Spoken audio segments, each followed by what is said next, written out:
And now, folks, it's time for Who Do You Trust? Hubba, hubba, hubba, money, money, money. Who do you trust?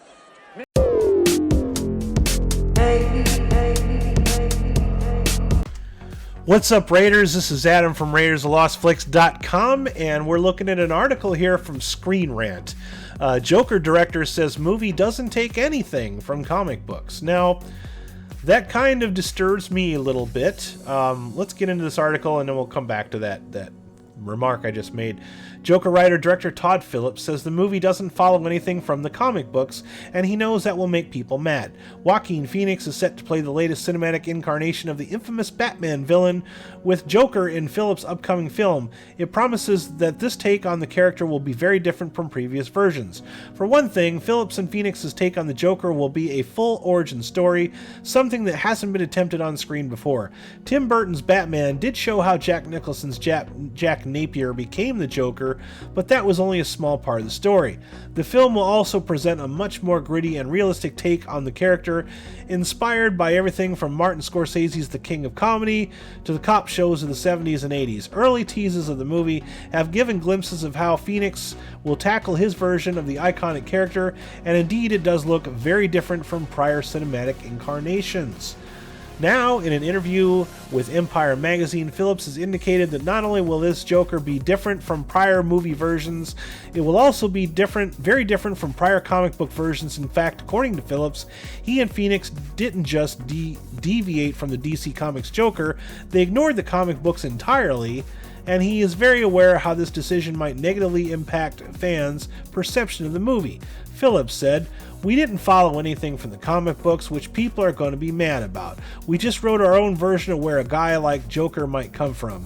That was interesting to me. We're not even doing the Joker, but the story of becoming the Joker, it's about this man." Of course, as Phillips certainly knows, there's already a long story of fans getting upset at the way Joker has been depicted on screens. Many fans did not like Nicholson's comedic portrayal of the character in Burton's otherwise brooding and dark Batman.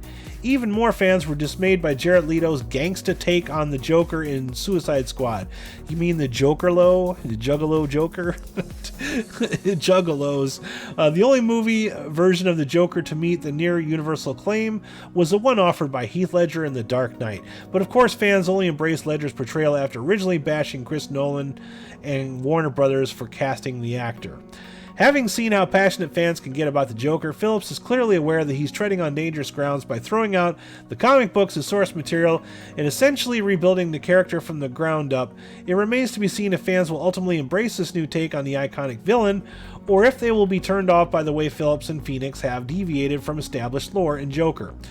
So, going back to what I said before, here's my take, okay? I like the trailer for this movie. It looks like a movie that I would enjoy, okay? It definitely reminds me of like Martin Scorsese's Taxi Driver. But my thing is if you're going to dress Joaquin Phoenix as the Joker with purple suits, green hair, and makeup, and call the movie Joker, then why is it that you want DC, if you wanted to distance yourself from the comic books, why didn't you just call it something else? Why didn't you just change the look of Joaquin Phoenix to something that wasn't the Joker? Why didn't you just call it The Clown? All right? Make it like the unofficial Joker movie. Because what you're doing here is basically, this is my opinion on it, right? You're dangling a carrot on a string in front of people to get them to chase it. But the truth is the carrot is not really a carrot. It's a hot dog disguised as a carrot. You know what I'm saying? It's like you want to attract the DC audiences. You're already telling them, well, this doesn't have nothing to do with the DC Comics. But it's still a character based on DC Comics. We're just doing our own thing. I don't want to be too hyperbolic because, like I said, this movie looks like it might actually be good. But it just seems like this is a very slippery slope and a possible recipe for disaster. Like I said, this could be very good, but again, you're still doing things within a franchise. You're taking liberties, and whenever you do that, you're going to abandon a core group of fans. You have to, I'm not saying that everything in a comic book has to be complete scripture. If that was the case, The Dark Knight never would have gotten made. But it is pretty hard to one-up The Dark Knight as far as portrayals of the Joker go. Also, in The Dark Knight, Joker didn't have an origin story.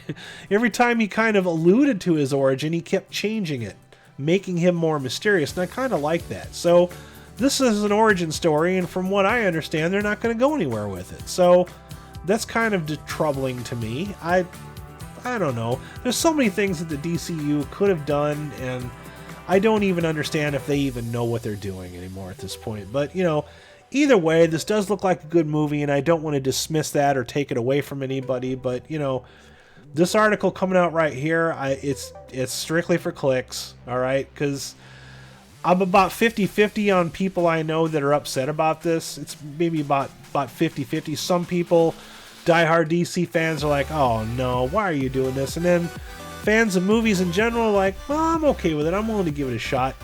Me personally, I am willing to give it a shot, but I can also 100% understand fans being concerned with this being what it is. Anyways, what do you think? I'll leave a comment down below. Let's get a discussion about it. Are you going to see this movie? Does it bother you that they're completely abandoning the comic books and just making a movie? Are you tired of the Joker being represented on screen? Are you tired of Batman characters in general, or do you feel like you're not getting enough of them? Leave a comment down below, and make sure you check me out on the Fancast channel this weekend.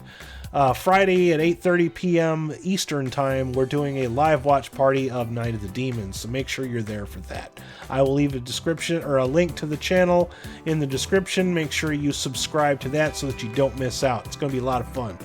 Old school riffing style, all right? You guys have yourselves a groovy day, and this is Adam signing out. Peace. Thanks for watching this video. I hope you found it somewhat entertaining. Please remember to depress that like button and subscribe to my channel for more content. Make sure you hit that bell icon so you'll be the first to know when new content is published. Please visit RaidersOfLostFlix.com for more hilarious entertainment and links to all of our social media platforms. Also, consider supporting us on Patreon. As little as $1 a month supports our worldwide digs for more Lost Flicks. Thank you, and have a groovy day.